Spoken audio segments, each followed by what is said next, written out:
Good morning, students. I have come today not with the chapter of any literature book. Dear students, I have come today with the general English. I want to tell you something about how to write and how to speak correctly. See, dear students,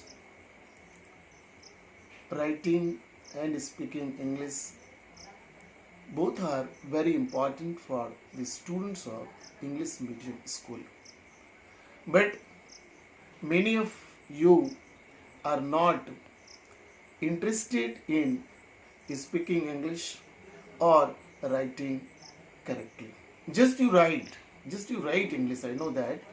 Just you write without caring whether the expression is correct or wrong. So I have come with some rules, and it is not for any individual class, but it is for class 3 to 12th. Just listen to me how to write the sentence correctly. I have collected some rules, thought some rules to give you all so that you can write correctly.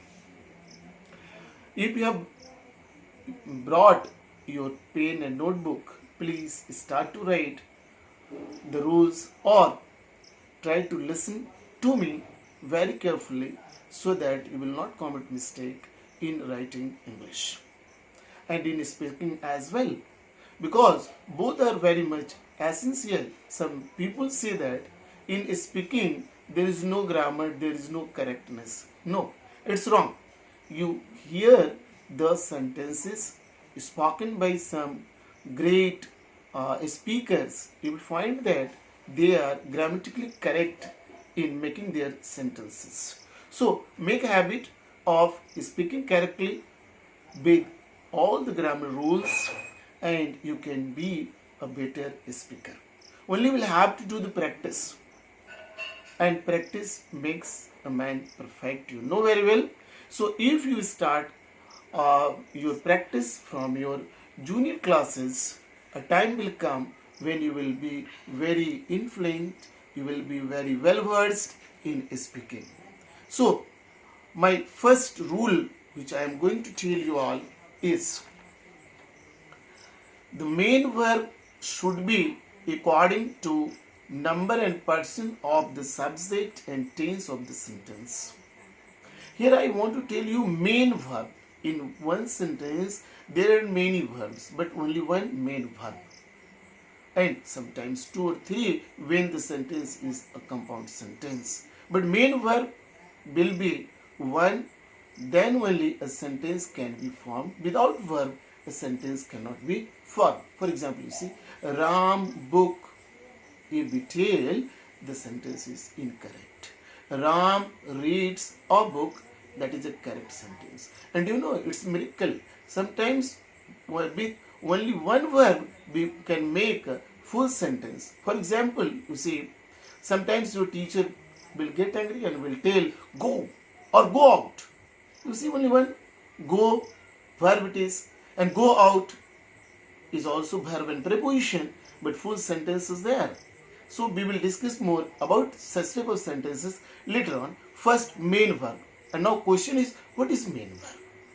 Main verb is the verb that is controlled by the number and person of the subject of the sentence and tense of the sentence. For example, you see, I play football.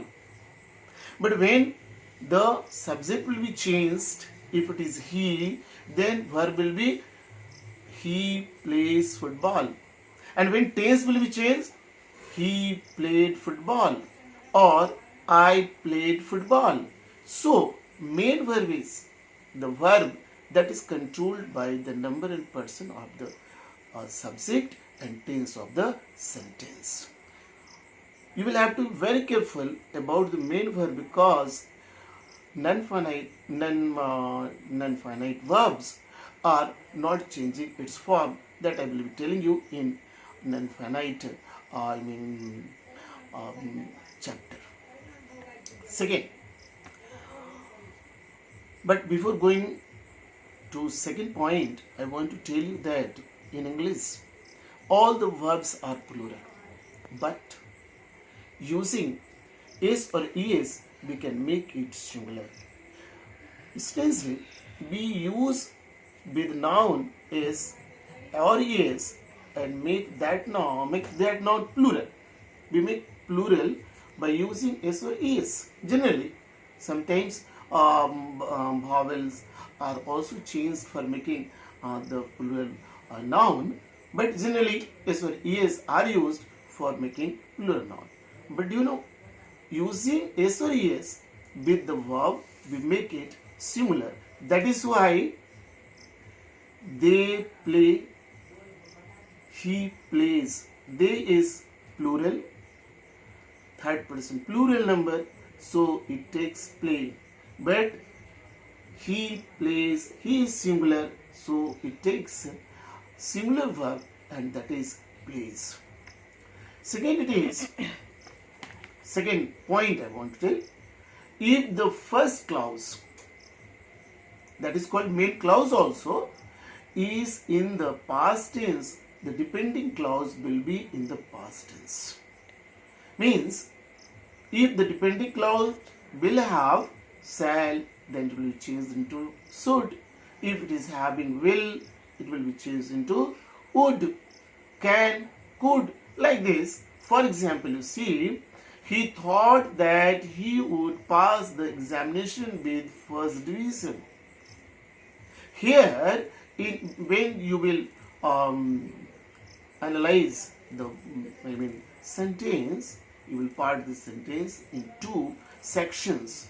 He thought, main clause, principal clause, and then another sentence, he would pass the examination with first division. He will pass the examination with first division. When you will join both them, then it will be, he thought he would pass the examination with first division. And in Hindi, it will give the meaning of will of future time. Next, third point. After is, are, was, were, shall be, will be, has been, have been, had been, the verb will be, the main verb, will take ing with it in active voice. Now question is, what is active voice? Active voice are those sentences in which subjects are very important. Subjects are important than objects. For example, people love Mahatma Gandhi. Here people are important, not Mahatma Gandhi. Mahatma Gandhi is less important than people. But when you will make it in passive, it will go, Mahatma Gandhi is loved. Here Mahatma Gandhi is very important. So it became very much clear that when subject is important, we will make active voice, and when subject is not important, object is very important, we make the sentence in passive voice. Later on we will talk about it also. For example, you see, I told you, once more I tell, after is, are, was, were, shall be, will be, has been, have been, had been, the verb will be with ing. For example, he has been doing this work for 2 days. Means it is in present perfect continuous, and after has been, the verb, main verb do has taken ing with it. But in passive voice, when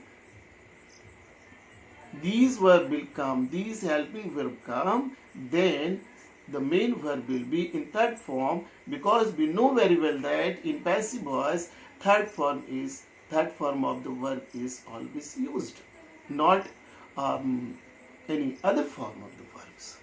So these rules I have told in the part first. In the part second, by tomorrow or day after tomorrow, I will tell you more rules of this part. Thank you very much.